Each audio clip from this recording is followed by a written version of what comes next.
قرآن مجید میں اللہ کریم نے فرمایا وَلَا تَعْتَدُوا، حد سے نہ بڑھو، ان اللہ لا يحب المعتدین، اللہ حد سے بڑھنے والوں کو پسند نہیں کرتا، محبوب نہیں رکھتا۔ اللہ تبارک و تعالی ان لوگوں کو پسند نہیں فرماتا جو اعتدال کا رستہ چھوڑ جاتے ہیں۔ بعض لوگوں کی یہ طبیعت ہوتی ہے کہ وہ اپنی مزاج کے لحاظ سے ہی کبھی اس پرڑے میں جھک جاتے ہیں، کبھی اس پرڑے میں جھک جاتے ہیں۔ کسی سے دوستی ہوئی تو پھر اس قدر زیادہ ہوئی کہ غلو کا شکار ہو گئے، جان بھی حاضر، مال بھی حاضر، سارا کچھ ہی تو ہے، گھر کی باتیں بھی بتا لی، باہر کی بھی بتا لی، کاروبار کی بھی بتا لی، سب اسی کے نام کر دیا۔ لیکن جب اس شخص کے ساتھ اختلاف ہوا تو پھر دوست تو دور کی بات، اسے انسان ماننے سے بھی معاذ اللہ انکاری ہو گئے۔ تو یہ شدت ہے، یہ تناؤ ہے مزاج کا، اس سے انسان کا اخلاقی حسن ضائع ہوتا ہے، اس سے جو انسان کی انسانی خوبصورتی ہے وہ چلی جاتی ہے۔ وہ کسی نے کہا تھا کہ تعلقات جب حد سے گزر جائیں تو غم ملتے ہیں، اس لیے ہم ہر شخص سے کم ملتے ہیں۔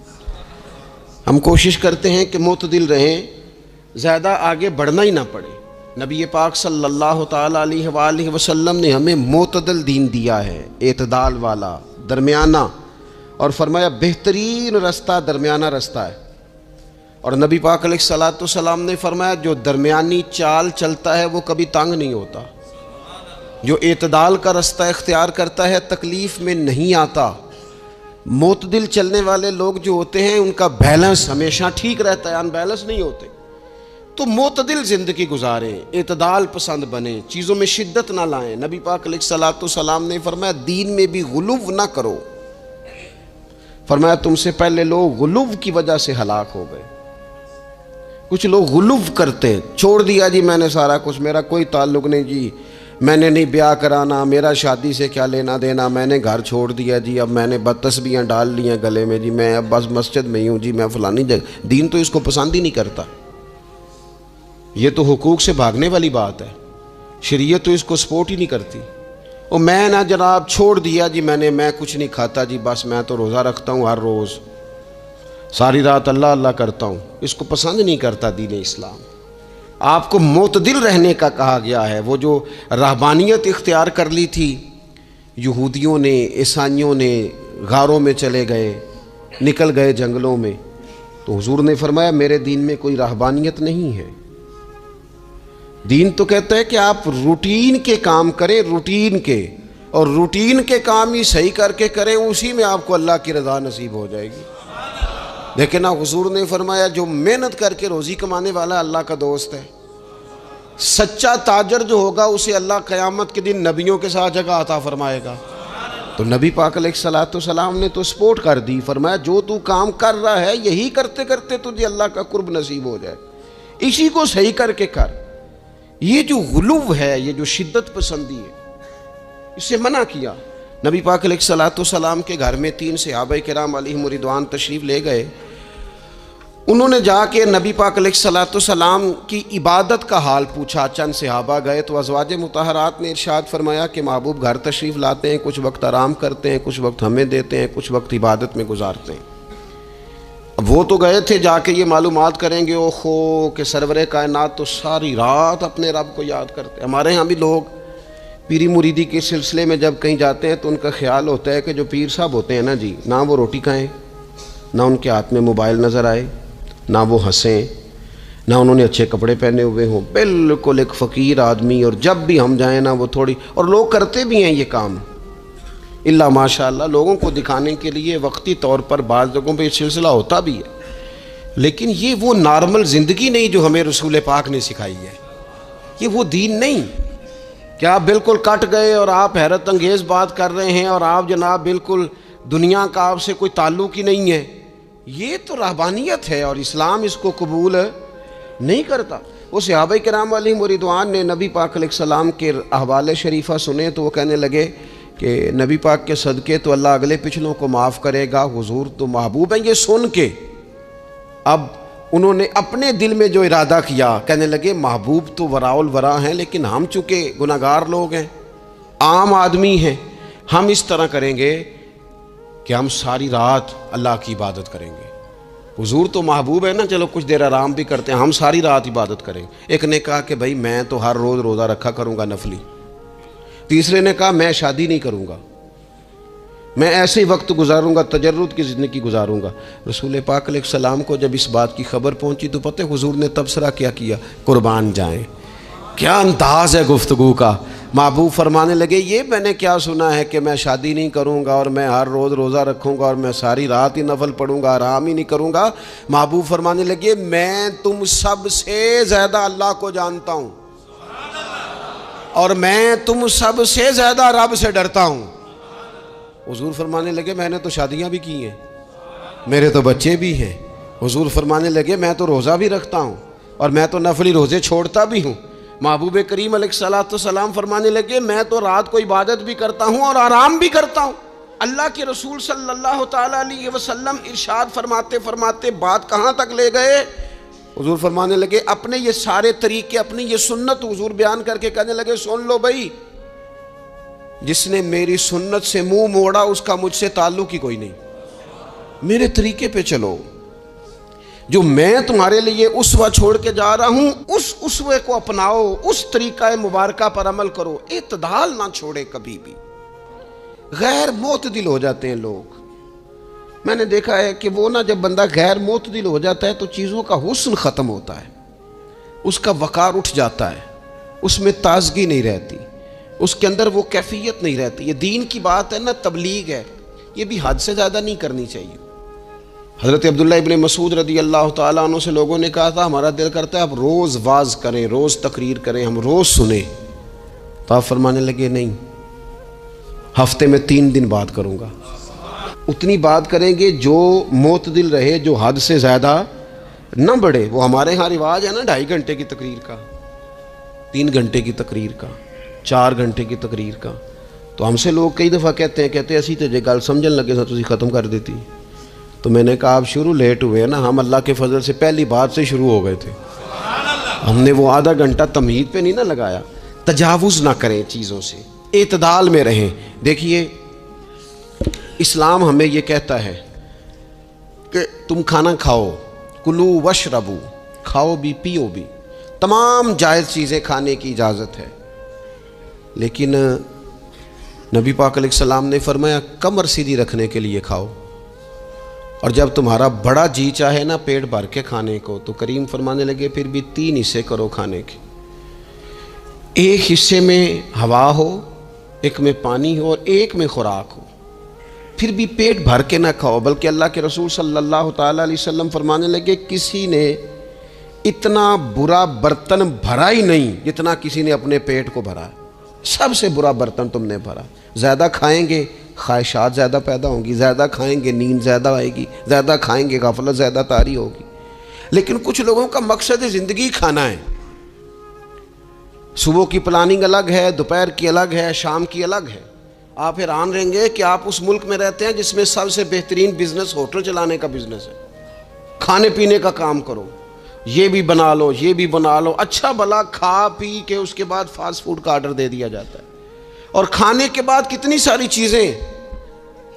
اب تو یہ میں کچھ عرصے سے دیکھ رہا ہوں اچھا بھلا کھانا کھاتے ہیں، اس کے بعد چائے کے ساتھ بسکٹ آ جاتے ہیں. میرا ایک غریب گھر سے تعلق ہے. ہم تو اس وقت چائے کے ساتھ بسکٹ کھاتے تھے، رس کھاتے تھے جب روٹی کوئی نہیں ہوتی تھی یا روٹی کھانے کا پروگرام نہیں ہوتا تھا، کوئی پرہیز چلتی تھی. لیکن اب وہ لوازمات چائے کے ساتھ. اب تو لوگ چائے کا، اب جی آپ کا کھانا نہیں پکانا، چائے پکانی ہے تو چلو ٹھیک ہے چائے پک گئی. اب وہ چائے پک رہی ہے، اس کے ساتھ جناب بھنا ہوا گوشت پڑا ہے، اس کے ساتھ پیزا آ گیا ہے، اس کے ساتھ فلانی چیز آ گئی. یہ کیا ہے جی؟ اچھا پھر وہ خواہش بھی ہوتی ہے بعض میزبانوں کی کہ اب یہ تعریف بھی کریں.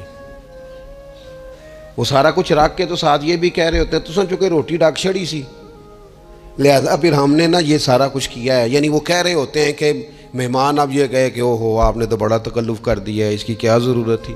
تو کئی مہمان میری طرح کے بڑے پکے ہوتے ہیں، جو روز کے مہمان ہوتے ہیں نا بڑے پکے ہوتے ہیں، وہ تعریف شریف کوئی نہیں کرتے. وہ صاف ہی بات کرتے ہیں کہ تسی ایک شے رکھ دے تھے اسی بھی چاج نال کھا لیندے. اب تو یہ چکھنے چکھانے کا ہی ماحول ہے. کوئی ایک رکھتے یا ہماری مرضی کی رکھتے یا پوچھ لیتے کہ اس ٹائم روٹی کھانی ہے تو چلو ہم کھاتے. یہ لوازمات ہیں، یہ تکلفات ہیں. اس میں گھر والے بھی تکلیف میں، پیسہ بھی بعضوں کا ضائع. آپ کھانے کے لیے زندہ نہ رہیں، زندہ رہنے کے لیے کھانا کھائیں. اپنی طبیعت میں بوجھ نہ بنائیں کسی قسم کا. نبی پاک صلی اللہ تعالیٰ علیہ وسلم نے مومن کی شان پتہ کیا بیان کی؟ فرمایا کافر اور منافق 7 آنتوں سے کھاتا ہے اور مومن 1 سے کھاتا ہے.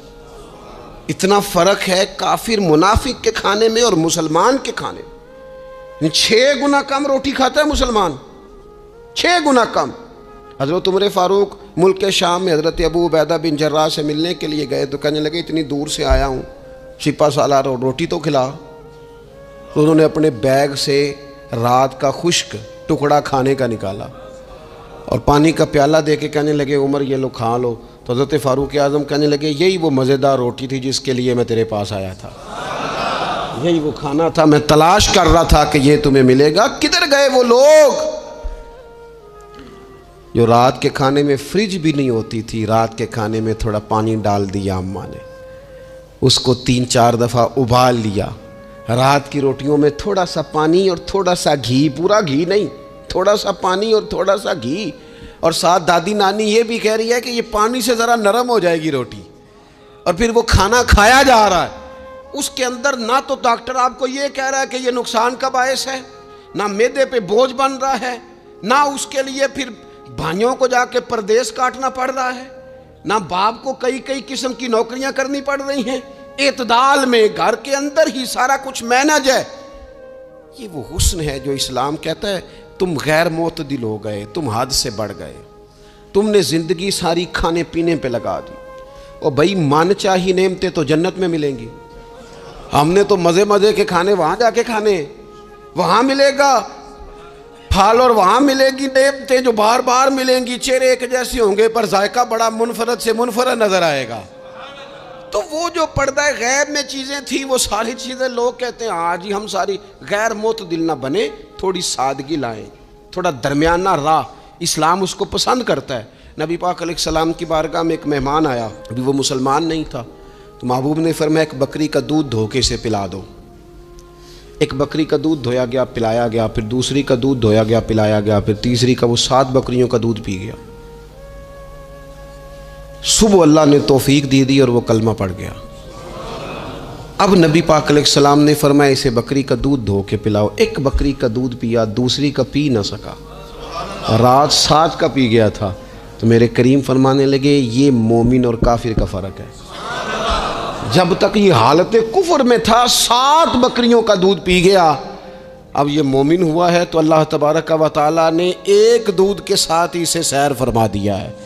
اس کی تشنگی اور بھوک اللہ نے مٹا دی کھانے پینے کے لیے. اور اس کا ذہن بھی نہ بنائیں. میں جانتا ہوں جن گھروں میں بچے اس مزاج کے ہو جاتے ہیں، اس طبیعت کے ہو جاتے ہیں کہ آج یہ کھانا ہے، کل وہ کھانا ہے، پرسوں وہ کھانا ہے، وہ پھر کھانے پینے میں سارا وقت گزرتا ہے. پھر وہاں دیکھا ہے کہ اماں بیچاری باورچی خانے میں ہی رہتی ہے، پھر وہاں صرف ایک ہی سلسلہ ہے کہ کھاؤ کتنا کو کھا سکتے ہو. تو معتدل رہیں. تیسری بات یہ کہ رزق کمانے کے مسئلے میں بھی معتدل رہیں. کاروبار کریں، محنت کریں، منصوبہ بندی کریں، کوشش کریں، لیکن پیسے کمانے کے مسئلے میں ڈپریشن کا شکار نہ ہو. یعنی اس کو نہ جینے مرنے کا مسئلہ نہ بنائیں کہ اگر 1 مہینہ کاروبار صحیح چمکا ہے تو صحت بھی ٹھیک رہی ہے، اور اگلے مہینے اگر تھوڑے حالات خراب ہوئے ہیں تو بلڈ پریشر بھی کافی اوپر نیچے ہو گیا ہے. اس کو نفسیاتی مسئلہ نہ بنائیں. پہلے بھی کئی دفعہ کہہ چکا ہوں، پھر کہتا ہوں، 2-4-5 دوستوں سے پیار ہے تو 2-4 دفعہ انہی دنوں میں نا سال کے بعد آ کے مجھے کچھ دن آتے ہیں نا کاروبار پہ، انہی دنوں میں آ کے انہوں نے مجھ سے کہا، دور سے آئے، کہا جناب ہم کاروباری بندے، حالات ٹھیک نہیں، کوئی دعا بتائیں. تو میں نے کہا جن دنوں ٹھیک ہوتے ہیں ان دنوں کیوں نہیں آتے؟ کیا آج کل حالات بڑے اچھے ہیں، کوئی شکر کا طریقہ بتائیں، کیوں نہیں آتے؟ کیا فلسفہ ہم نے اختیار کر لیا ہے؟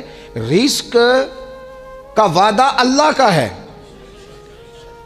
اس کو کمانے میں اور پیسے کمانے میں محنت کرنے کا حکم دیا گیا ہے. نبی پاک علیہ الصلوۃ والسلام نے فرمایا جد و جہد کرو، نکلو، اللہ پہ بھروسہ کر کے نکلو، جس طرح وہ پرندوں کو روزی دیتا تمہیں بھی دے گا، لیکن اس میں نفسیاتی مسئلہ نہ بنایا جائے، نفسیاتی نہ بنایا جائے۔ حضور علیہ الصلوۃ والسلام نے ایک جملے کے اندر اس مضمون کو اتنے حسین انداز میں سمیٹا ہے نا کہ مسلمان، یہ ابن ماجہ میں موجود ہے، مسلمان اگر ان دو جملوں کو کبھی سمجھ جائے نا تو سکون آ جائے زندگی میں، اطمینان نصیب ہو جائے، تیقن کی دولت ملے۔ حضور فرمانے لگے رزق کمانے کے معاملے میں معتدل رہنا، کوئی بندہ اتنی دیر تک مرے گا نہیں جب تک اس کے حصے کا رزق اسے مل نہ جائے۔ اتنی دیر تک بندہ دنیا سے نہیں جائے گا، تیرا حصہ تیرے تک پہنچے گا۔ کبھی بھی بے آبرو ہو کے رزق کمانے کے چکر میں نہ پڑے، کبھی بھی ذہن پہ سوار نہ کر لیں کہ میرا کام نہیں چل رہا، کبھی بھی اس طرح کی طبیعت نہ بنائیں۔ میں تھوڑی دیر پہلے عرض کر رہا تھا کہ ایک بزرگ نے نا دو کنجوس لوگوں کو پہلے بلایا، کنجوس آدمی تھے اللہ ماشاء اللہ، تو ان کے سامنے کھانا رکھا، کھانا بڑا بہترین اعلیٰ کوالٹی کا، لیکن ان سے کہا کہ جناب ہم نے نا ایک سبق لینا ہے آپ سے، تو کھانا تو آپ کو ملے گا اور آپ کی مرضی کا پکایا ہے، پر کھانے کا طریقہ ہمارا ہے۔ انہوں نے کیا کیا، یہاں سے رکھ کے نا ان کے ہاتھ باندھ دیے۔ وہ پرانے زمانے میں جو جراح ہوتے تھے بازو ٹوٹ جاتا تھا تو باندھتے تھے نا لکڑیاں رکھ کے، تو لکڑیاں رکھ کے نا ہاتھ باندھ دیے تاکہ یہ جوڑ موڑ نہ سکے، تو یہاں سے ہاتھ باندھ دیے کہ روٹی کھاؤ۔ کنجوس بندے تھے۔ اب انہوں نے لقمہ اٹھایا، ہاتھ بندھا اور یہاں سے لے جا کے جب منہ میں پھینکا، وہ کپڑے بھی سارے الجھ گئے، حال بھی خراب ہو گیا، پر کھایا انہوں نے مزہ لے کے پورا۔ وہ بڑی بری حالت ہو گئی، وہ کنجوس تھے دونوں کو دسترخوان پہ روٹی کھائی جا رہی۔ اب ان دونوں کو سمجھانے کے لیے کہا کہ اب ہم تمہیں دو اور لوگوں سے بھی ملواتے ہیں۔ اب دو وہ بندے بلائے جو دل کے سخی تھے، جو رزق کے معاملے میں اس کا زیادہ حریص نہیں تھے، ان کی بھوک جو تھی وہ کہیں دور تک دکھائی نہیں دے رہی تھی۔ انہوں نے کہا جناب ادھر آئیں، آپ دونوں بھی۔ ان کے بھی ہاتھ باندھ دیے گئے، کہا آپ نے روٹی کھانی ہے، آپ نفیس لوگ ہیں، ناراض نہ ہوئیے گا، سخی بندے ہیں، پر کھانا آپ نے کھانا ہے، اور ہماری مجبوری ہے، ہم نے آپ کے ہاتھ باندھ کے روٹی دینی ہے آپ کو۔ وہ دو بندے بھی آمنے سامنے بٹھا دیے گئے، کھانا چن دیا گیا، ہاتھ یہاں سے باندھ دیے گئے، لیکن وہ سخی تھے۔ انہوں نے کہا جناب کوئی مسئلہ نہیں، اللہ تعالیٰ توفیق دے گا۔ انہوں نے کیا کیا، وہ لقمہ لگاتے اور ایک دوسرے کے منہ میں ڈالنا شروع کر دیتے۔ کھانا بھی کھا لیا، کپڑے بھی بچ گئے، نفاست بھی قائم رہ گئی، اور کسی قسم کی کوئی پریشانی آئی، کام خاصا مشکل ہے کسی کے منہ میں لقمہ دینا، یہ کام بڑا مشکل ہے، یعنی کھانا آ جائے، پک جائے، پاس پہنچ جائے، اور پھر اسے توڑ کے بنا کے اتنی محنت کر کے دے کسی کے منہ میں دینا۔ لیکن یہ دے کے دیکھو کپڑے بچ جائیں گے انشاءاللہ، نفاست نظر آئے گی، حسن نظر آئے گا، خوبصورتی نظر آئے گی، اس میں لطافت محسوس ہوگی، اس میں لگے گا کہ یہ بندہ ایسا ہے جسے اللہ تعالیٰ نے اپنے فضل سے عطا فرمایا ہے۔ تو غیر معتدل طریقہ بندے کو رسوا کر دیتا ہے، رسوا کر دیتا ہے۔ وہ مال کمانے تو نکلتا ہے لیکن وہ کمزور ہو جاتا ہے، اس کا مزاج اور طرح کا ہو جاتا ہے۔ میں نے دیکھا ہے، وہ جناب ساری دنیا چھٹی پہ ہے لیکن اس نے کہا چلو آج میں دکان کھول لیتا ہوں، گاہک کہیں بھی نہیں آئے گا تو چلو سارے آج مجھے مل جائیں گے۔ ایسا نہیں ہوتا، رزق اللہ نے تقسیم فرمایا ہے، اور جس کا ہے وہ اس تک پہنچ جاتا ہے۔ تو غیر معتدل طریقہ اور رسوائی والا طریقہ کبھی بھی اختیار۔ اسی طرح کا معاملہ سخاوت میں ہے۔ نبی پاک علیہ الصلوۃ والسلام نے فرمایا کہ جب صبح دن چڑھتا ہے تو فرشتے دعا کرتے ہیں، کہتے ہیں یا اللہ سخی کو زیادہ عطا فرما، اسے زیادہ دے۔ حضور فرماتے ہیں جو سخی ہوتا ہے نا، یہ لوگوں کے بھی قریب ہوتا ہے، اللہ تعالیٰ کے بھی قریب ہوتا ہے، اور جنت کے بھی قریب ہوتا ہے۔ اور یہ جو کنجوس ہوتا ہے یہ لوگوں سے بھی دور ہوتا ہے، اللہ تعالیٰ سے بھی دور ہو جاتا ہے، جنت سے بھی دور ہو جاتا ہے۔ سخاوت بڑی اعلیٰ چیز ہے، لیکن اس میں بھی معتدل رہنے کا کہا گیا ہے۔ معتدل، کچھ لوگ ایسے ہیں جو سخی نہیں ہوتے، یہ میں کوشش کروں گا تشریح آپ کے ذہن کے مطابق کر لوں۔ سخی مزاجن سخی، لیکن اگر کبھی چڑ جائے نا، وہ جتنے مرضی پیسے لے لو ان سے، مزاج میں سخاوت نہیں۔ لیکن اگر طبیعت ہے اس طرح کی کہ اگر ان کا ذہن آ گیا نا، کبھی کہیں کسی نے تعریف کر دی ہے، پوری خوشامد اس نے کر لی ہے، تو پھر تو جناب ساری جیب بھی آپ خالی کرا دیں۔ یہ مزاج کی سخاوت نہیں ہے، یہ تو آپ کی طبیعت کا وہ ابال ہے کہ اگر کسی بندے کو پتہ چل گیا ہے کہ کس طرح کر کے آپ قابو آتے ہیں تو پھر وہ روز استعمال کرے گا. اور یہ ہوتا ہے، یہ ماحول ہوتا ہے. میں چونکہ مذہبی ماحول سے تعلق رکھتا ہوں، میں نے خود یہ دیکھا ہے کہ کوئی شخص اگر اس نے زیادہ بڑا منہ کھول کے لوگوں سے مانگنا شروع کر لیا ہے تو پھر تو جناب بڑی بات ہے، مہنگا آدمی. اور اگر کوئی اپنی وزاداری قائم رکھتا ہے، خوشامد نہیں کر سکتا، اس کی طبیعت نہیں ہے کہ وہ 20-50 لوگوں کی خوشامد کرے، 10 کو حاجی صاحب کہے، 20 کو عاشق رسول کہے، اور 30-35 کو کہے جناب بڑی بات ہے، ہم نے تو بڑا دیکھا ہے، آپ تو بڑے بہترین لوگ ہیں. تو پھر جناب وہ اگر یہ کام اسے کرنا آتا ہے تو پھر اس کا مطلب ہے اسے دہاڑی بھی اچھی لگانی آتی، پھر اس کی آواز کا بھی زیادہ سریلا ہونا ضروری نہیں. پھر اللہ تعالیٰ معاف فرمائے، پھر بس ٹھیک ہے، اب میں کیا اس پر تبصرہ کروں. پھر تو ہم دیکھ رہے ہوتے ہیں جس کو وہ عاشق رسول کہہ رہے ہوتے ہیں نا. اور ایسی خطرناک، میرے سامنے ایک نعت خیق صاحب سے کہنے لگا، نعت حضور کی پڑھی جا رہی ہے. کبھی شعراء ایک کام کرتے تھے، وہ کہتے تھے شعر تیری نظر ہے، وہ غزل کا شعر ہے یا کوئی ایسا شعر ہے، لیکن ایک شعر ہے نعت کا، اس میں تو حضور کی تعریف ہے. نبی پاک کی تعریف کا شعر کسی بندے کی نظر کیسے ہو سکتا ہے جب اس میں ذکر ہی رسول پاک کا ہے. تو وہ نعت خان صاحب کہنے لگے، بندہ سامنے بیٹھا ہے، تھوڑا بہت میں بھی اسے جانتا ہی تھا، تو اسے کہنے لگے حاجی صاحب یہ شعر تو آڑی نظر ہے. میں نے آکھیا تو مہربانی کر یہ نظر کوئی اور شے کر لیا، یہ تو نعت ہے حضور کی، یہ نبی پاک کے لیے ہی رہنے دے، اس کی نظر تو نے کر دی ہے. تو نالے میں کیا ہے حاجی جنی دیر تک پیچھے بیٹھا سی انہیں دیر تو نظر کیتی نہیں، ان دتھیاں لے کے سامنے آئے تھے تو نظر نیاز شروع کر لی. نہ کریں یہ کام، اس سے کوفت پہ. اور آپ یقین کریں، میں ذمہ داری سے کہتا ہوں، یہ کام کرنے والا بھی تنگ ہوتا ہے، اور جس کے لیے کر رہا ہوتا ہے پتہ اسے بھی سارا ہی ہوتا ہے کہ یہ چکر کیا چل رہا ہے، سب پتہ ہوتا ہے. تو اس تکلف میں جب انسان کام کرتا ہے تو کہاں تک بات جاتی.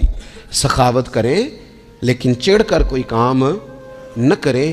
نبی پاک علیہ الصلوۃ والسلام نے فرمایا، حضور فرمانے لگے اس طرح خیرات نہ کرنا کہ تمہارے اپنے بچے بعد میں لوگوں کے سامنے ہاتھ پھیلاتے پھریں. حضرت سعد بن ابی وقاص رضی اللہ تعالیٰ عنہ نے عرض کیا تھا، یا رسول اللہ صلی اللہ تعالیٰ علیہ وسلم، میں سارا مال اللہ کی راہ میں خیرات کرنا چاہتا ہوں، میری ایک ہی بیٹی ہے، میں چاہتا ہوں سارا اللہ کے راستے میں دے دوں. تو حضور فرمانے لگے نہیں بھائی، تو چوتھا حصہ دے، 3 حصے اپنی بچی کے لیے، بیویوں کے لیے، باقیوں کے لیے رکھ لے، لیکن تو یہ کام نہ کر. تو میرے عزیز زندگی میں خرچ کرنے میں بھی اعتدال کا مظاہرہ کریں. مجھے پتہ ہے اچھی طرح کہ ہمارے ہاں ایک مزاج بن جاتا ہے، طبیعت بن جاتی ہے کہ اگر کسی شخص کو آپ تھوڑی سی مدد کرتے ہیں تو وہ سمجھتا ہے کہ اگر اس نے مجھے 20,000 دیا ہے تو یقیناً اس کے گھر میں 50 لاکھ پڑا ہے، اور پھر اگلے ہفتے دوبارہ آتا ہے، ایک نئی مجبوری کا بھی اظہار کرتا ہے. یہ ساری چیزیں ہوتی ہیں، ان چیزوں کے بیچ ہی آپ کو نیکی کرنی ہے، لیکن افراط و تفریط سے بچنا ہے. اسی طرح کا معاملہ اپنی زندگی کے دیگر معاملات میں کریں. نبی پاک علیہ الصلوۃ والسلام نے سادگی کو پسند کیا ہے. حضور سادگی کو پسند کرتے، کھانے کے معاملے میں بھی اور کپڑوں کے معاملے میں بھی، لیکن اچھا لباس پہننے کی اجازت دیتے. حضور علیہ الصلوۃ والسلام نے ایک موقع پر ارشاد فرمایا کہ اگر کسی بندے کے پاس گنجائش ہے تو اسے اجازت ہے کہ 2 جوڑے کپڑوں کے کام کاج کے لیے رکھ لے، 2 جوڑے جمعے کے لیے رکھ لے. اور نبی پاک صلی اللہ تعالیٰ علیہ وسلم نے ایک شخص کو دیکھا جو مالدار تھا، لیکن اس کے کپڑے پھٹے پرانے تھے، لباس پرا گندا تھا، بال بکھرے ہوئے تھے. تو اللہ کے محبوب علیہ السلام نے فرمایا تیرے اوپر اللہ کا فضل ہے، اور رب جب فضل کرے تو پھر اللہ فضل دیکھنا پسند بھی فرماتا ہے. فرمایا تو اچھا لباس پہن، حرج کوئی نہیں. لیکن اپنا رسول پاک علیہ السلام کا طریقہ مبارکہ یہی تھا کہ سیدہ عائشہ صدیقہ فرماتی ہیں کہ یہ وہ لنگی مبارک ہے اور یہ وہ پیوند والا کرتا مبارک ہے، اسی میں محبوب نے اپنی جان اپنے رب کریم کی بارگاہ میں پیش کر دی. اور فرماتی ہیں کتنے کتنے دن گزرے کہ رسول پاک علیہ الصلوۃ والسلام نے کھانا تناول نہیں فرمایا، کتنے کتنے دن گزرے. میں اس ساری بات کو اگر سمیٹوں نا تو میں یہ نوجوان اگر میری بات پر غور کریں تو اسلام کہتا ہے حضور خود کنگھی بھی فرماتے تھے، تیل بھی لگاتے تھے، امامہ بھی باندھتے تھے، سرما بھی پہنتے تھے، سادہ لباس پہنتے تھے لیکن صاف ستھرا.